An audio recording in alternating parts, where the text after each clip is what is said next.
Remue ménage. Remue ménage.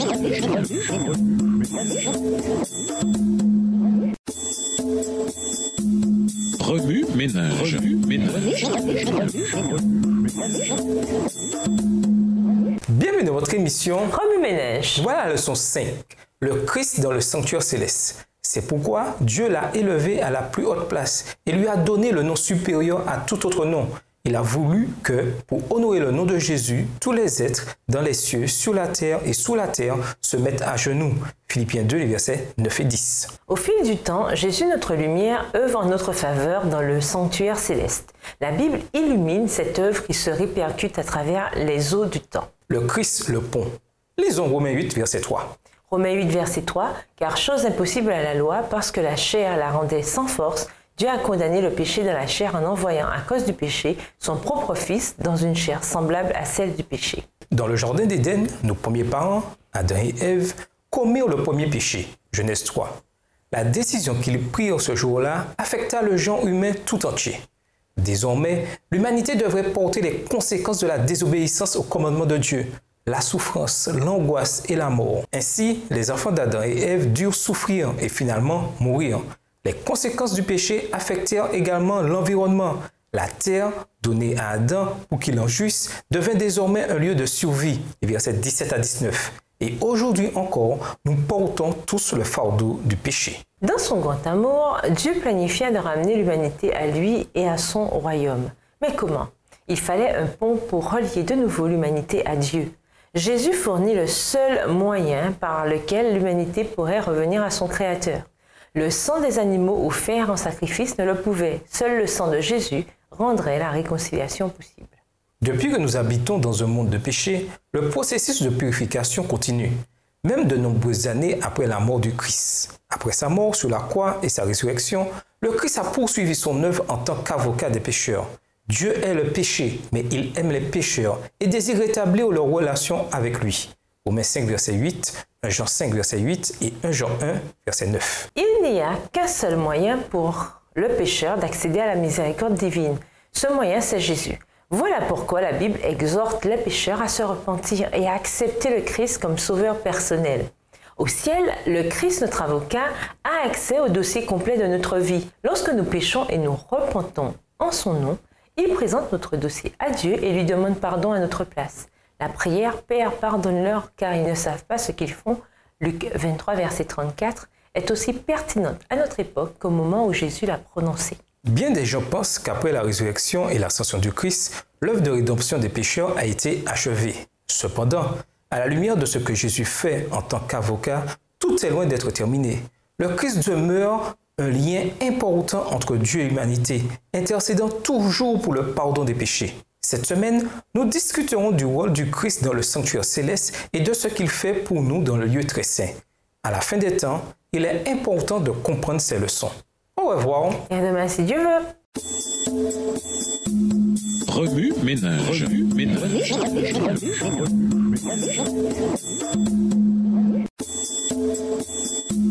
Remue ménage.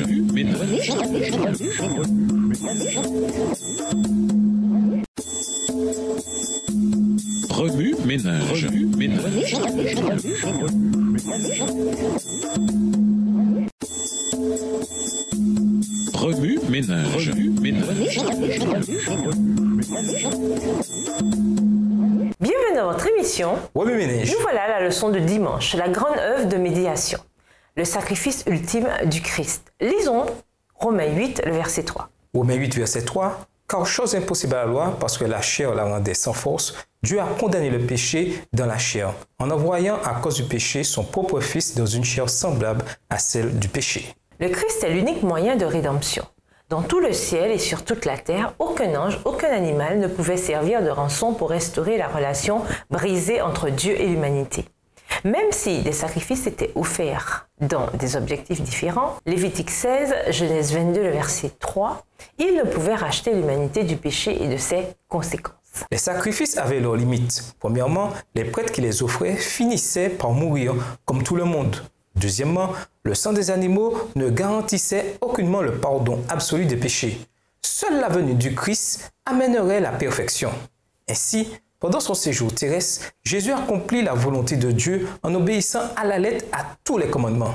Il accomplit la justice par une obéissance parfaite, une vérité parfaite et un amour parfait. Par conséquent, ce n'est qu'à travers le Christ que Dieu pouvait sauver l'humanité.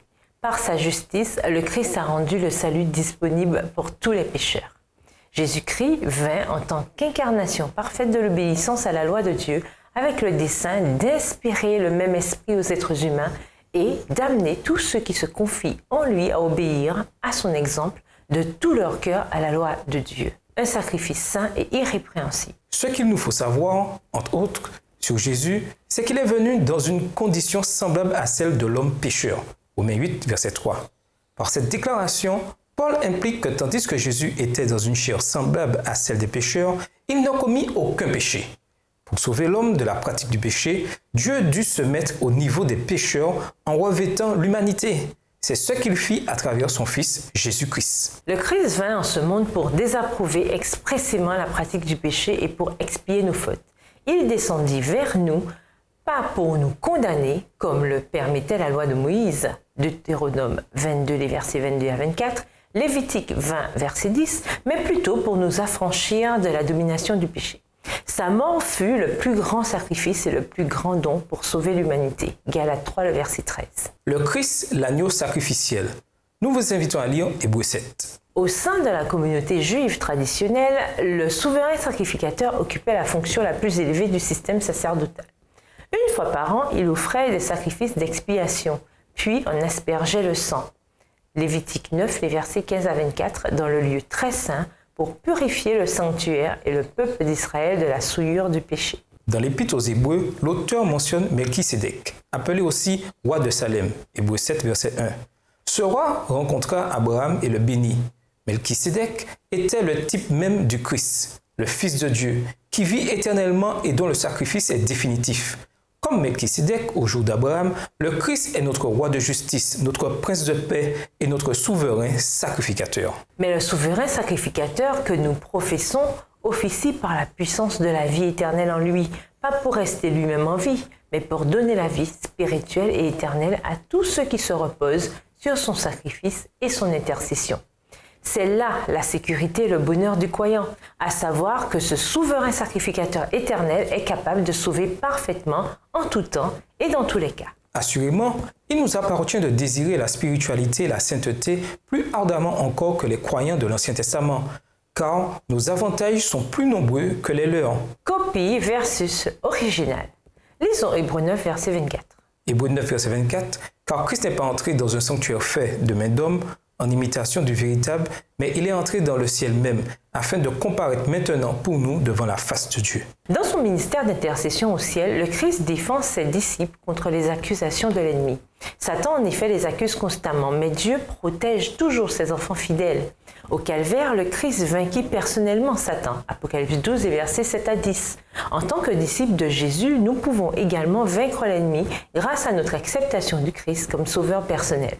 Dans son service d'intercession au ciel, le Christ nous protège personnellement de notre accusateur. Le sanctuaire terrestre est le type même du sanctuaire céleste. Contrairement au souverain sacrificateur terrestre qui entrait dans le lieu très saint avec le sang des animaux, le Christ est entré dans le lieu très saint avec son propre sang. C'est la leçon finale du sacrifice pour la rédemption. Dans le sanctuaire céleste, Jésus nous met en présence même de Dieu pour nous sauver du péché. Éphésiens 2, verset 5. Purification terrestre et purification céleste. Lisons Hébreux 9, les versets 22 et 23. Hébreux 9, les versets 22 et 23. Et presque tout, d'après la loi, est purifié avec du sang. Et sans effusion de sang, il n'y a pas de pardon. Il était donc nécessaire, puisque les images des choses qui sont dans les cieux devaient être purifiées de cette manière, que les choses célestes elles-mêmes le fussent par des sacrifices plus excellents que ceux-là. À cause du péché, une purification devait nécessaire. En Israël, les prêtres procédaient au rite de purification en utilisant le sang des animaux. Ce rite avait une signification spéciale dans la communauté juive parce qu'il montrait au peuple son extrême besoin de miséricorde. Il montrait aussi la miséricorde divine envers les pécheurs. L'auteur de l'Épître aux Hébreux parle de l'ombre des biens à venir, Hébreux 10, verset 1. Par les sacrifices terrestres, Dieu leur indiqua un meilleur sacrifice, lequel devait venir au temps fixé par lui.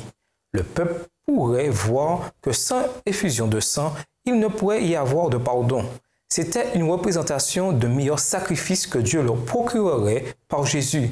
Il est écrit « Car le sang des taureaux et des boucs ne pourra jamais enlever les péchés » verset 4. Par conséquent, le Fils du Dieu vivant doit revêtir notre nature, mourir en expiation pour le péché et entrer dans le ciel avec son propre sang.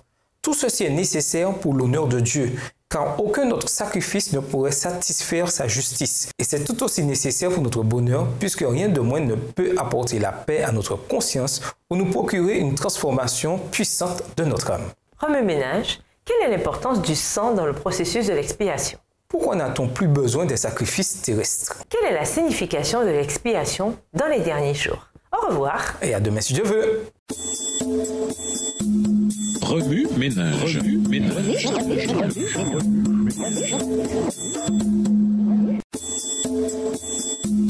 Remue-ménage. Remue-ménage.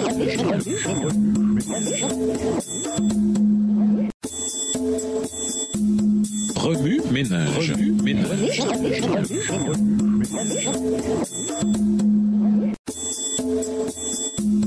Remue-ménage. Remue-ménage. Bienvenue dans notre émission Remue-ménage. Voilà la leçon de lundi, notre souverain sacrificateur dans le sanctuaire céleste. Lisons Hébreux 7, les versets 24 à 27. Hébreux 7, les versets 24 à 27. Mais lui, parce qu'il demeure éternellement, possède un sacerdoce qui n'est pas transmissible. C'est aussi pour cela qu'il peut sauver parfaitement ceux qui s'approchent de Dieu par lui, étant toujours vivant pour intercéder en leur faveur.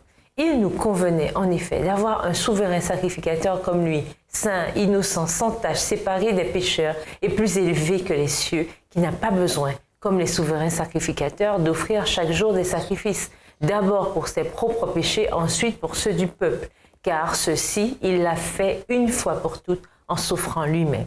Après l'établissement des Hébreux en Canaan, le tabernacle fut remplacé par le temple de Salomon, édifice beaucoup plus vaste et permanent, mais conservant les mêmes proportions et les mêmes pièces d'ameublement. C'était le seul sanctuaire mentionné dans les Écritures comme ayant existé sur la terre. L'apôtre Paul nous informe que c'était le sanctuaire de l'Ancienne Alliance. Mais la Nouvelle Alliance n'a-t-elle pas elle aussi un sanctuaire? Revenant à l'Épître aux Hébreux, les croyants avides de lumière remarquèrent que l'existence d'un second sanctuaire, celui de la Nouvelle Alliance, était impliquée dans les paroles de Paul déjà citées.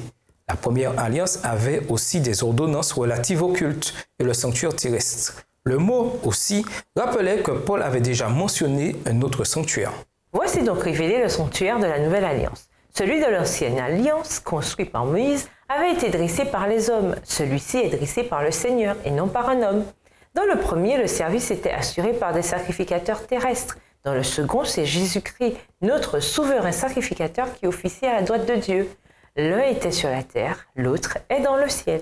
Le sanctuaire céleste dans lequel Jésus exerce maintenant son sacerdoce est l'auguste original dont le sanctuaire construit par Moïse était la copie.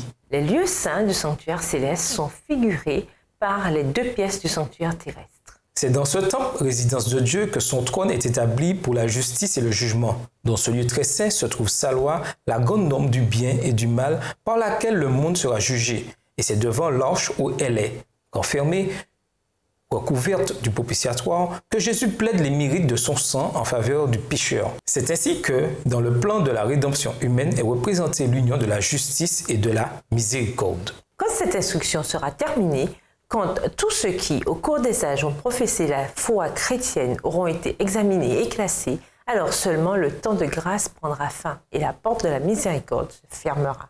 Aujourd'hui, faites du Christ votre ami. Placez votre cas entre les mains du grand avocat. Il plaidera votre cause devant le Père. Bien que vous ayez transgressé la loi et deviez plaider coupable devant Dieu, le Christ présentera son sang précieux en votre faveur. Par la foi, l'obéissance et une union vitale avec le Christ, vous pourrez vous présenter acquitté devant le juge de toute la terre. Il sera votre ami lorsque la dernière trompette sonnera et que les réalités de la terre auront disparu. Remue-ménage. Quelle est la signification du sanctuaire terrestre pour les chrétiens d'aujourd'hui? Au revoir. Et à demain si Dieu veut. Remue-ménage. Remue-ménage.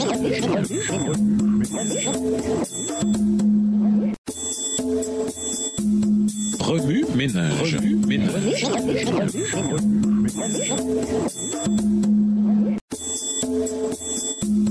Remue-ménage.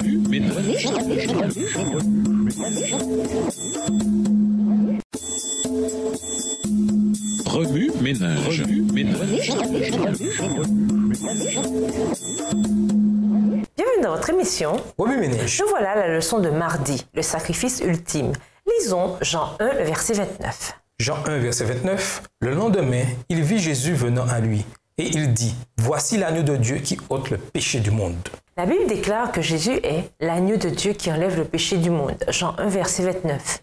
Le choix d'un agneau pour le sacrifice remonte au jour de l'Ancien Testament. Dans Isaïe 53, verset 7, le prophète écrit « Il s'est laissé maltraiter sans protester, sans rien dire, comme un agneau qu'on mène à l'abattoir, comme une brebis devant ceux qui la tondent. » Ce passage a été écrit bien avant la naissance du Christ, que Jean reconnaîtra plus tard comme l'agneau de Dieu. Quel est donc le lien? À partir des paroles du prophète, nous voyons les qualités d'un agneau, doux, humble, soumis au maître. Ces qualités sont évidentes dans la vie du Christ. Il était humble et se soumettait toujours à la volonté de Dieu, le Père. Cependant, ce lien va plus loin. Le système des sacrifices fut établi suite à la chute d'Adam et Ève. En comprenant la loi sacrificielle, nous comprenons mieux pourquoi Jésus est appelé l'agneau de Dieu. Tandis que les sacrifices religieux avaient un effet limité, les Israélites, eux, croyaient qu'à travers leurs prêtres, ils seraient purifiés du péché.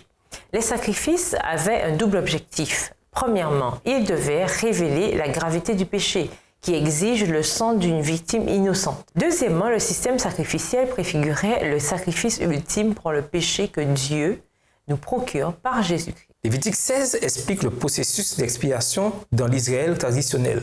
Le sacrifice impliquait un prêtre, ainsi que des animaux, Lévitique 16, verset 20, dont le sang les purifiait du péché.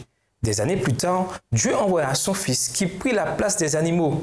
Par sa mort sur la croix, Jésus utilisa son propre sang en tant que sacrifice ultime pour le péché. Le système sacrificiel avant le Christ n'était qu'une représentation de ce qui se passe dans le sanctuaire céleste. Le Christ a offert son sang au sacrifice suprême pour les péchés de chaque personne. Ésaïe 53, verset 6, 2 Corinthiens 5, verset 21 et 1 Pierre 2, le verset 24. Jésus a fait pour nous ce que nous n'aurions jamais pu faire pour nous-mêmes. Il a pris notre place. Il est devenu notre substitut, notre sacrifice. Sa mort a satisfait la sainte justice de Dieu. Le Christ satisfait à toutes les exigences d'un agneau sacrificiel. Il est l'agneau de Dieu pur, irrépréhensible, doux, humble et soumis. Il a aboli la loi cérémonielle et établi une nouvelle alliance. Au ciel, dans le lieu très saint, il intercède pour nous auprès de Dieu. Remue-ménage. Quelle est la différence entre l'ancien système sacrificiel utilisant des animaux et le nouveau système sacrificiel que le Christ a initié par son propre sang? Qu'est-ce qui fait du sang du Christ le sacrifice suprême? Au revoir. Et à demain si Dieu veut. Remue-ménage. Remue-ménage.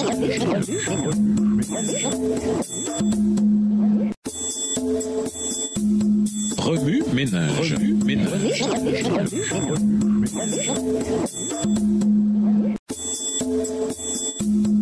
Remue-ménage.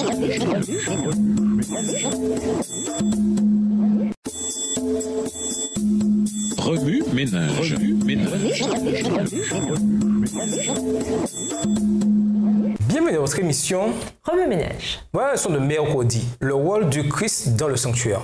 Lisons Hébreux 8, verset 6. Hébreux 8, verset 6. Mais maintenant, il a obtenu un ministère d'autant supérieur qu'il est le médiateur d'une alliance plus excellente qui a été établie sur de meilleures promesses. Le ministère du Christ dans le sanctuaire céleste est l'une des croyances fondamentales des adventistes. Il y a plus de 2000 ans, le Christ monta au ciel après avoir achevé son ministère terrestre. Sa mort sur la croix fut le sacrifice ultime pour racheter l'humanité du péché et de ses conséquences. Mais comme nous habitons dans un monde coupable où le mal foisonne, le processus de rédemption de l'humanité n'est pas encore complet. Le Christ est toujours impliqué dans le service d'intercession du sanctuaire céleste. En tant que médiateur, il se tient entre l'humanité et Dieu pour restaurer la relation brisée. Grâce à lui, l'humanité perdue a l'occasion de se réconcilier avec Dieu. Il est important pour nous de comprendre les points principaux de l'intercession du Christ dans le sanctuaire céleste. Premièrement, Le Christ est le modèle parfait du sacrifice par lequel Dieu peut pardonner les péchés. Cela ne veut pas dire que Jésus supplie Dieu en notre faveur pour qu'il pardonne nos péchés. Dieu nous aime déjà et ne cesse de nous chercher. Jean 16, versets 26 et 27. Deuxièmement, dans son œuvre médiatrice, le Christ ne change pas l'attitude de Dieu envers nous. Sa mort pour l'humanité résulte de l'amour infini de Dieu. Jean 3, verset 16. Troisièmement, Dieu ne s'est pas éloigné des pécheurs. Ce sont plutôt eux qui se sont éloignés de lui. Par conséquent, le Christ ne demande pas à Dieu de se réconcilier avec l'humanité. En tant que pécheurs, c'est nous qui devons revenir à lui. Genèse 3, verset 9, 2 Corinthiens 5, le verset 20. Et nous le trouverons sûrement là où nous l'avons quitté. Que fait donc le Christ en notre faveur dans le sanctuaire céleste? Les points suivants sont importants. Le Christ rencontre Dieu pour nous aider à faire face au péché. Le ciel est conscient que nous vivons dans un monde rempli de méchanceté. Nous luttons chaque jour avec des problèmes et des tentations. Dans le sanctuaire céleste, le Christ, Dieu le Père et le Saint-Esprit s'unissent pour nous aider à faire face à Satan et au péché. La divinité tout entière veut nous accorder la puissance de résister au mal, de grandir spirituellement et de triompher du péché. Le Christ prie pour nous. Dans le sanctuaire céleste, il intercède également par la prière pour ses disciples. Alors que le monde tire à sa fin, il prie de façon toute spéciale pour nous, afin que nous développions une foi inébranlable et demeurions unis dans la vérité et l'amour. Tout comme il a prié pour Pierre, Luc 22, verset 32, il veut que nous le connaissions mieux, afin d'être victorieux en lui, brave et courageux. Il nous défend aussi contre les accusations de Satan. Le Christ nous donne la puissance d'être ses véritables témoins. Il déverse sur nous son Saint-Esprit qui nous procure la puissance et les avantages promis à ses fidèles d'ici. Remue-ménage. Selon vous, quelle autre chose le Christ fait-il dans le sanctuaire céleste? Appuyez votre réponse sur un verset biblique. À votre avis, combien de temps encore durera l'intercession de Jésus dans le lieu très saint? Au revoir. Et à demain si tu veux. Remue-ménage. Remue-ménage.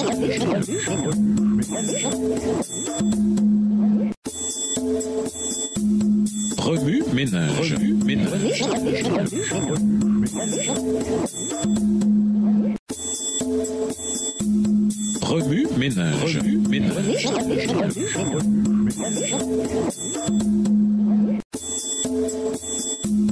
Remue-ménage.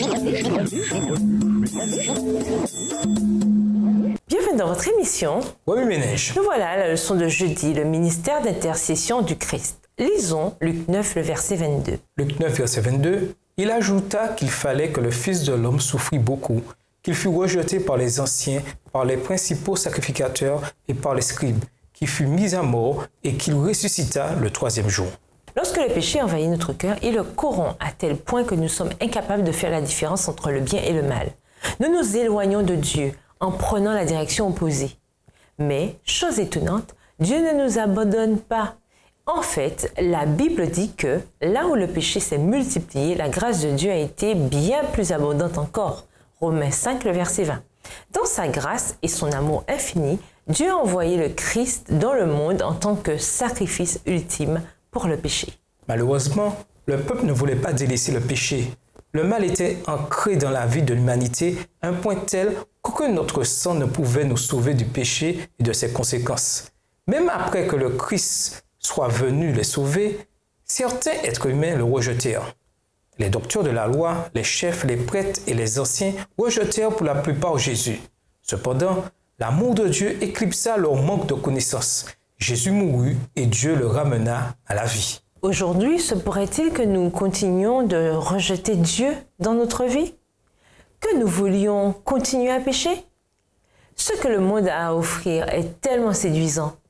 Même si nous savons que le Christ est mort pour nos péchés, nous trouvons toujours difficile de lui permettre de régner sur notre cœur. Cependant, il ne nous abandonne pas. Dans son ministère d'intercession, Jésus continue de demander à Dieu de nous pardonner.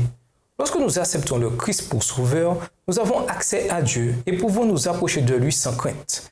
Toutes les bénédictions nous viennent de l'efficacité continuelle du sacrifice du Christ.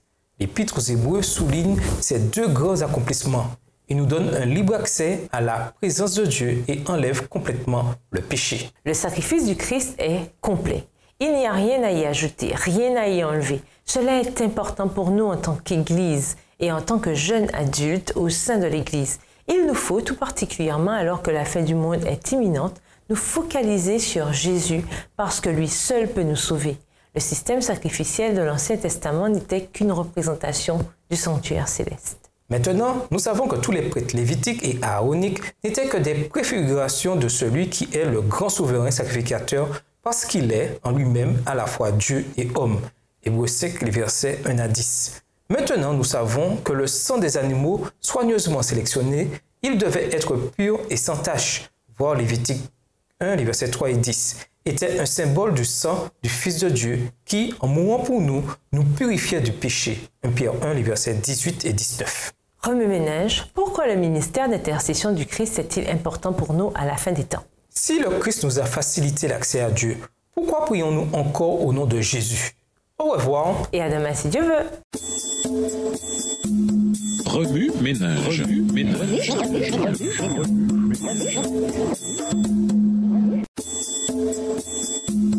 Remue-ménage.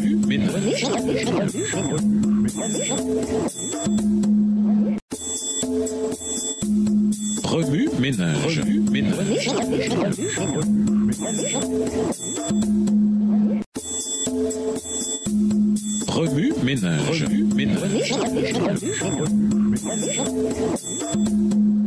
Bienvenue dans votre émission Remue-ménage. Voilà la leçon de vendredi. Le ciel est bien réel. Lisons Hébreux 9, verset 24. Hébreux 9, verset 24. Car Christ n'est pas entré dans le sanctuaire fait de main d'homme, en imitation du véritable, mais il est entré dans le ciel même, afin de comparaître maintenant pour nous devant la face de Dieu. Pour conclure, en discutant de ce que le Christ fait pour nous dans le sanctuaire céleste, nous affirmons que notre salut est valide.